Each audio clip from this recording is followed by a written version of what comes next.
क्या ज़रूरी है कि हम अब जो एएमआर मीटर के अंदर कन्वर्ट करवाएं अपना जो ग्रीन मीटर है? एएमआर मीटर होता है बेसिकली ऑटोमेटिक रीडिंग मीटर। वापडा ये करना चाह रहा है या डिस्कोस ये करना चाह रहे हैं कि उनको फिजिकली किसी को भेजना ना पड़े मीटर की रीडिंग लेने के लिए, बल्कि ऑटोमेटिकली उनका सिस्टम फेच कर ले सारा डाटा। सबसे बड़ा फायदा ये होगा कि ओवर रीडिंग के मसाइल नहीं आएंगे। इस मीटर पे शिफ्ट होने के लिए वो ये कह रहे हैं कि आप रिप्लेस करवाएं। लोग जो क्वेश्चन करते हैं वो ये करते हैं कि क्या हमें दोबारा से मीटर के लिए पैसे पे करना पड़ेंगे, क्या दोबारा से डिमांड नोटिस जमा करवाना पड़ेगा। अगर इस तरीके से हो जाता है तो ये तो सबके कन्वीनियंस में है, लेकिन पैसे अलग से ना देने पड़े लोगों को। लेस्को को कुछ कहा नहीं जा सकता, लेकिन सेंस नहीं बनती पैसे लेने की। वैसे ही कोई किसी को दे दें या वैसे लोग लेना शुरू कर दें अनऑफिशियली अंडर द टेबल, तो उसका कुछ कहा नहीं जा सकता। सर्दियों का दौर है, सर्दियां आ चुकी हैं, सूरज चूंकि कम निकलता है, स्मोक इतनी ज्यादा है लाहौर के अंदर, सोलर के ऊपर फिर भी रिलाई कर सकते हैं? बिल्कुल कर सकते हैं। जितनी ज्यादा गर्मी होगी लाइक इन जुलाई जून, उतनी ज्यादा यूनिट बनेंगे, हमारा सोलर उतने ज्यादा बिजली बनाएगा। सोलर की जनरेशन का हीट से कुछ लेना देना नहीं है। बिजली बनाने के लिए बेसिकली हीट की नहीं बल्कि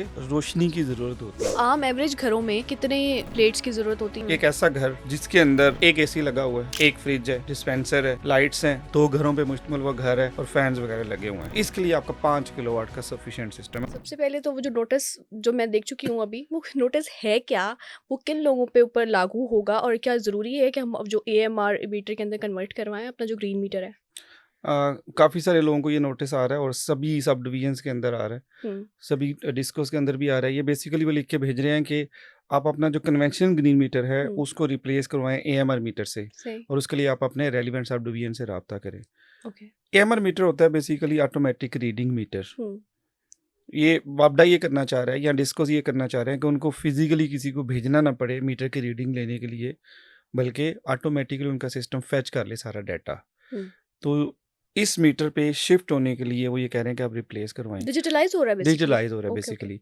अब लोग जो क्वेश्चन करते हैं वो ये करते हैं कि क्या हमें दोबारा से मीटर के लिए पैसे पे करना पड़ेंगे, क्या दोबारा से डिमांड नोटिस जमा करवाना पड़ेगा। तो ये अभी तक बिल्कुल भी क्लियर नहीं है, मासवाए एक डिस्को के जो गैपको है, ओके। जो हमारा गुजरांवाला इलेक्ट्रिक पावर कंपनी है, जिसमें ये गुजरांवाला, सियालकोट, हाफजाबाद, गुजरात ये वाला एरिया आता है, वहाँ पे ये क्लियर है कि आप लोगों ने जस्ट एप्लीकेशन देनी है, ये जो महकमा है ये सारा कुछ खुद करेगा। सही सही। बाकियों में क्लियर नहीं है, लेकिन मोस्ट प्रोबेबली कंज्यूमर को पे नहीं करने चाहिए। कंज्यूमर ऑलरेडी इसका पे कर चुका हुआ है। ओके, तो और वो खुद ये से है भी कन्वर्ट करवा डिपार्टमेंट देंगे? की, ये है भी डिपार्टमेंट की रिक्वायरमेंट है। सही। डिपार्टमेंट ये चाहता है कि इन पर्सन ना जाना पड़े और जाके खुद रीडिंग ना नोट करना पड़े, बल्कि हमारे पास सारा डाटा खुद ब खुद ही आ जाए। अगर इस तरीके से हो जाता है तो ये तो सबके कन्वीनियंस में है ये ना, तो बहुत अच्छा है। लेकिन पैसे अलग से ना देने पड़े लोगों पैसे को। अलग से ना देने पर, तो और इसमें सबसे बड़ा फायदा ये होगा कि हम्म, ओवर रीडिंग के मसाइल नहीं आएंगे, क्योंकि जब हाँ, लोग आते हैं रीडिंग मैनुअल लेने होती के है लिए ना तो वो अब चीजें। ज्यादा भी लिख हाँ, सकते हैं, रीडिंग कुछ भी हो सकता है। एग्जैक्टली। ये फिर जैसे आपका पोस्ट पेड बिल होता है मोबाइल का, हम्म।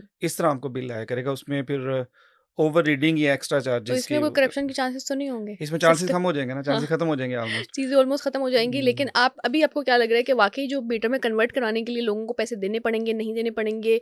क्या हम एस्टिमेट क्या लगा सकते हैं इसमें? अगर लेकिन देना पड़ा तो गैपको ने कितना तो पैसा कह देना दिया है पड़ेगा? कि नहीं देने पड़ेंगे। और सही। गैपको में मेरे को जानने वाले हैं, उन्होंने बताया कि लोग अब रिप्लेस करवा भी रहे हैं, जस्ट हम्म, उनसे एप्लीकेशन लेते हैं और महकमा उनको मीटर रिप्लेस कर ओके। देता है। और अगर हम नहीं बाकी लेस्को करवाते? का, हम इस बार लाहौर में बैठे हुए हैं, हम्म, लेस्को का कुछ कहा नहीं जा सकता, लेकिन सेंस नहीं बनती पैसे लेने की। हम्म, हम्म, वैसे ही कोई किसी को दे दें या वैसे लोग लेना शुरू कर दें unofficially hmm, under the table, तो उसका कुछ कहा नहीं जा सकता। हम्म, लेकिन ऑफिशियली ये it is the requirement of the department. ये या कंज्यूमर की रिक्वायरमेंट नहीं है। कंज्यूमर के लिए आप आए आके रीडिंग ले जाए, अच्छा, कंज्यूमर उस को पे तो था नहीं कि है। 1 माह के अंदर आप कन्वर्ट करवा लें, कोई नहीं कन्वर्ट करवाता तो फिर उसको क्या इसका भुगतना पड़ेगा वसूलन तो उनको? देखें, उनको मीटर काटना तो नहीं चाहिए, उनको खुद हुँ, रिप्लेस करना चाहिए। या और अगर वो कह रहे हैं कि एप्लीकेशन दें, तो मुझे नहीं लगता कि एप्लीकेशन की भी ज़रूरत है। डाटा तो ऑलरेडी आप लोगों के पास है, तो आप लोगों को खुद ही रिप्लेस कर देना चाहिए। या इसीलिए मैं ये देख रहा था कि मेरे किसी दोस्त ने भेजा मुझे अपने बिल का स्क्रीनशॉट।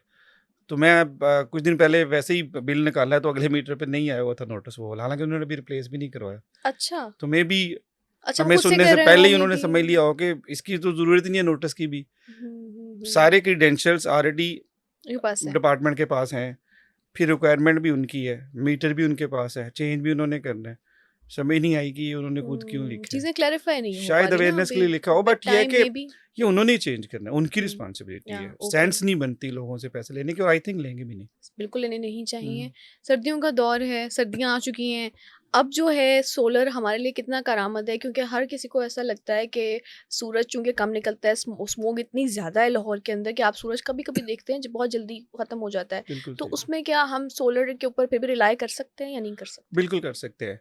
अब एक बहुत बड़ी मिसकंसेप्शन है, हमें ये लगता है कि जितनी ज़्यादा गर्मी होगी लाइक इन जुलाई, हम्म। जून, उतनी ज़्यादा यूनिट बनेंगे, हमारा या। सोलर उतने ज़्यादा बिजली बनाएगा। सोलर की जनरेशन का हीट से कुछ लेना-देना नहीं है। ओके। इससे कोई फ़र्क नहीं पड़ता कि कितनी गर्मी है। हम्म। सोलर इलेक्ट्रिकली बेसिकली रोशनी को कन्वर्ट करता है इलेक्ट्रिसिटी में। या। उसको रोशनी चाहिए। हम्म। वो रोशनी उसको जुलाई में मिल रही हो, उसको फरवरी में मिल रही हो, जितनी ज़्यादा रोशनी प्लेट्स के ऊपर पड़ रही होगी, उतनी ज़्यादा बिजली बन रही होगी। Back in 1905 Albert hmm. Einstein, उन्होंने एक ground breaking research paper publish किया था। उसमें उन्होंने बताया था, ये जो सूरज की रोशनी होती है, ये बेसिकली पैकेट्स पे मुश्तमिल होती है, जिसको हम फोटान कहते हैं। या। ये फोटान जब किसी सेमीकंडक्टर से टकराते हैं, तो उसमें इलेक्ट्रॉन की मूवमेंट स्टार्ट हो जाती है। हम्म। और जहाँ भी इलेक्ट्रॉन की मूवमेंट होगी, वहाँ करंट होगा। करंट की डेफिनेशन ही यही है, फ्लो ऑफ इलेक्ट्रॉन। एग्जैक्टली। तो उसके अंदर जब इलेक्ट्रॉन फ्लो करते हैं तो करंट बनती है, फिर ऑब्वियसली वोल्टेज डेवलप हम्म। होता है। इस तरह ये सूरज की रोशनी से बिजली बनती है। हम्म। अब यानी कि जुलाई आम में लोगों को जुलाई समझाने में के लिए जु- सूरज की रोशनी जो है उसके अंदर कुछ खास किस्म के एलिमेंट्स होते हैं। जब वो प्लेट फ्लो करते हैं या प्लेट पे पड़ते हैं तो प्लेट जो है उन एलिमेंट्स को बिजली में कन्वर्ट कर कन्वर्ट देती कर है देती है, इजीली। सिंपल। चले। सो इसका मतलब है कि हमें बिजली बनाने के लिए बेसिकली हीट की नहीं, बल्कि रोशनी की ज़रूरत होती है। लाइट की जरूरत होती लाइट की ज़रूरत। अब क्या होता है कि सब कॉन्टिनेंट में जून जुलाई के अंदर लाइट की मकदार ज़्यादा होती है। है। आपका एनवायरनमेंट साफ़ होता है, उसमें स्मोग या फोग नहीं होती, तो लाइट ज़्यादा होती है। और लाइट ज़्यादा होने की वजह से आपकी बिजली ज़्यादा बनती है। फॉर एग्जांपल, आपका अगर 10 किलोवाट का सिस्टम लगा हुआ है, तो जुलाई के अंदर वो 65 यूनिट्स पर डे तक भी जाता है। ग्रेट। इवन 70 तक भी जाता है सही। जुलाई के अंदर। हम्म। और जून के अंदर भी, क्योंकि दो वजह आती है। एक तो उस पर्टिकुलर टाइम पे रोशनी ज़्यादा पड़ रही होती है, दूसरा दिन का दुरानिया बहुत बड़ा होता है। हम्म। यानी सोलर को बिजली बनाने के लिए रोज़ के 10-10 11-11 घंटे भी मिल जाते हैं। सही। अब सर्दियों में आते हैं तो स्मोग, फोग, ये वाले फैक्टर की वजह से आपकी रोशनी बेसिकली कम हो जाती है। जब आपकी रोशनी कम हो जाती है तो बिजली तब भी बन रही होती है, लेकिन कम बन रही होती है। तो अब कितनी बनती है फिर सर्दियों में? अब सर्दियों में आप, अगर हम इसी को एग्जांपल लें 10 किलोवाट को, तो 28, 30, 35, इवन यानी कि 25 पे भी हाफ आ हो जाता है। जाती है हाफ तकरीबन। हो जाती है। ओह। डिपेंड कि उस पर्टिकुलर डे में कितनी रोशनी आई, क्या हम्म। वो स्मोगी फोगी डे था या नहीं था। हम्म। अगर रोशनी उसको भी अच्छी मिल जाए तो उसके यूनिट भी ज़्यादा हो जाते हैं। मैं एवरेज आपको बताता हूँ। ऑन एवरेज 1 किलोवाट को के रोज़ के 4 यूनिट बनाने चाहिए, ऑन ठीक है। एवरेज। मतलब 10 हम्म। किलोवाट का सिस्टम है तो रोज़ को 40, और महीने के 1200, और साल के 48,000 तो बनने ही बनने हैं। अब सही। क्या हो जाएगा, किसी महीने में 1800 बन गए, किसी में 900 बन गए, हम्म। किसी में बन गए। यानी तो कि आप एवरेज जो नॉर्मल है वो साल के 48,000 48,000 यूनिट्स। 10 किलोवाट का सिस्टम, जो ओके। अगर वो ऑब्वियसली 5 का है तो 24,000। तो ये कैसे जज करते हैं कि 10 किलोवाट का लगवाना है या 5 हाँ, किलोवाट ये का बड़ा लगवाना है? Basic question. हम्म। यूजुअली हमें ये लगता है कि घर बड़ा हो तो सिस्टम बड़ा लगेगा, और घर हम्म। छोटा है तो सिस्टम छोटा होगा। ये घर पे नहीं होता ना, घर में जो अफराद हैं उन पे होता है कि कितना बड़ा लगना है। बेसिकली आपने देखना होता है कि आपको बिजली चाहिए कितनी, सही।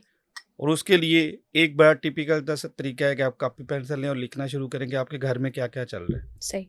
वो ठीक ठीक तरीका नहीं है, हम्म। क्योंकि वो जो चीज़ें आपके घर में लगी हुई हैं, हम्म। बिल्कुल भी ज़रूरी नहीं है कि वो सारी चीज़ें हर टाइम चल रही हैं, हम्म। या किसी को नहीं पता उनकी क्या फ्रीक्वेंसी है चलने की। अगर एसी लगे हैं तो क्या वो दिन रात चलते हैं, क्या वो सिर्फ रात को चलते हैं, क्या एक रूम का चलता है दूसरे का नहीं चलता। तो वो तरीका ठीक नहीं है जो लोग अडॉप्ट करते हैं।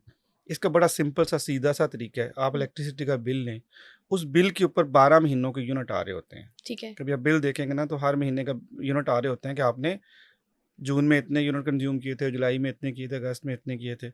अब उन सारे यूनिट्स को ऐड कर लें, ठीक है। उनको 12 से डिवाइड कर लें, तो आपके पास एक महीने के एवरेज यूनिट आ जाएंगे कि एक महीने में ऑन एवरेज आप इतने यूनिट कंज्यूम करते हैं। सही। उसको आप 30 से डिवाइड कर लें तो आपको ये आ जाएगा कि एक दिन में ऑन एवरेज आप कितने यूनिट कंज्यूम करते हैं। और ओके। जो भी अमाउंट होगी उसको 4 से डिवाइड करें, तो वो होगा आपके सोलर सिस्टम का साइज़। उसमें ओके। ऑब्वियसली आप थोड़ा सा नहीं प्लस तो जो करिए। अमाउंट हो गया उसको 4 से डिवाइड क्यों करें? 12 की तो हमें समझ आ गई कि हाँ, 12 महीने बिल्कुल होते हैं, सही है, 30 की बिल्कुल भी सही समझ है। आ गई कि 1 महीने में 30 दिन होते हैं, तो 1 दिन का निकालने के लिए 30 से डिवाइड करना है। बिल्कुल सही तो है। 4 से क्यों डिवाइड 4 करते से इसलिए करते हैं कि 1 किलोवाट रोज़ के 4 यूनिट बनाता है ऑन हैं? जी, एवरेज। जी, जो हम पहले बात कर चुके हैं। बिल्कुल, तो सही। इसलिए 4 से करेंगे तो आपके सिस्टम का एग्ज़ैक्ट एक्यूरेट साइज़ आ जाएगा कि आपके बिल को ज़ीरो करने के लिए आपको इतना बड़ा सिस्टम चाहिए। अच्छा, अब मैं आपको एक्सप्लेन करती हूँ, जो मुझे समझ आई है। बिल्कुल। अगर आपने अपने 1 महीने में अपने यूनिट्स का लगाना है एस्टिमेट कि आपको कितने यूनिट्स चाहिए, तो आपको जितने भी आपके बिल पे यूनिट्स लिखे हुए हैं, जनवरी से लेकर अगले दिसंबर तक, उन सबको ऐड करना है, जमा करना है और उसको तक़सीम कर देना है 30 से। 12 से 30 पहले, पहले 12 से करना है। पहले 12 से। अच्छा, पहले 12 से करना है, फिर 12 से आपके करेंगे तो पास महीने का आ जाएँगे आपके पास। 1 महीने के यूनिट आ गए। फिर जो अमाउंट उस वक़्त निकलेगी, फिर उसको उसको 30 से तक़सीम कर देना है। आपके पास 1 दिन 1 दिन के आ गए बिल्कुल 1 दिन के आ जाएँगे। और फिर जो अमाउंट निकलेगी उसको 4 से तक़सीम करना है। तो बस आप देखें, अब आपके साथ भी इंजीनियर लगा देते हैं हम। आपने इस वक़्त सोलर का साइज़ निकाल दिया है, है ना? ठीक है? आप ओके। किसी अब कोई भी आपके पास आ जाए, हुँ, लिटरली हाँ, कोई फैक्ट्री का बिल लेके आ जाए, कोई हुँ, दुकान का बिल ले, कोई घर का बिल लेके, हुँ, दिस इज़ द मेथड। आप बड़े आराम से उसको बताएँगी, ओके। भैया आपको इतना बड़ा सिस्टम चाहिए आपको बिल ज़ीरो करने के लिए। सही, सही, सिंपल, सही। It's very simple method. Okay, तो वो जो आएगा तो उसको आपको उतने किलोवाट का सिस्टम उतने चाहिए। किलोवाट का सिस्टम चाहिए होगा। ठीक हो गया। वैसे आम ऑब्वियसली आप एवरेज थोड़ा-सा ऐड घरों ऑन करते हैं, ये हुँ, फ़ोरकास्ट करते हुए कि शायद मैंने एक आधा एसी ऐड कर लेना है या मैं घर में एक कमरा और बना लेना है आगे-पीछे या थोड़ा-सा कर लेते कर हैं। लेते हैं, लेकिन ओके, वो होगा उस बिल को ज़ीरो करने के लिए वही साइज़ होगा। सही, सही, सही। और इसके अलावा आम एवरेज घरों में आपको क्या लगता है कि कितने प्लेट्स की ज़रूरत होती है या कितने किलोवाट की अच्छा, मैं ज़रूरत अगर होती है? एवरेज घर की मिसाल लूँ ना, मैं अगर ये सपोज़ करता हूँ कि हुँ, एक ऐसा घर जिसके अंदर 1 एसी लगा हुआ है, हुँ, 1 फ्रिज है, डिस्पेंसर है, हुँ, लाइट्स हैं, 2 घरों पे मुश्तमिल वो घर है और फैन्स वगैरह लगे हुए हैं। हाँ। तो इसके लिए आपका 5 किलोवाट का सफिशिएंट सिस्टम है। उस 5 अच्छा, किलोवाट में आपका एसी भी चल जाएगा, घर की बाकी चीज़ें भी चल तो आपका जाएँगी, बिल्कुल बिल नहीं बिल आएगा। ज़ीरो हो जाएगा। अगर इतना ग्रेट। सा सिस्टम है, हुँ, 2 कमरों का घर है, हुँ, 1 एसी है और एसी की ऑब्वियसली फ्रीक्वेंसी, फिर उस घर में जो फ्रीक्वेंसी बनेगी वो रात ही होती है। या जो इतना सा घर होता है ऑब्वियसली हुँ, वो दिन 24 घंटे ये लोग नहीं चलाते, तो हुँ, वो रात को ही चलाते हैं। तो उसके ओके। लिए 5 किलोवाट का सफिशिएंट सिस्टम है। 5 किलोवाट से भी आपका बिल ज़ीरो हो जाएगा।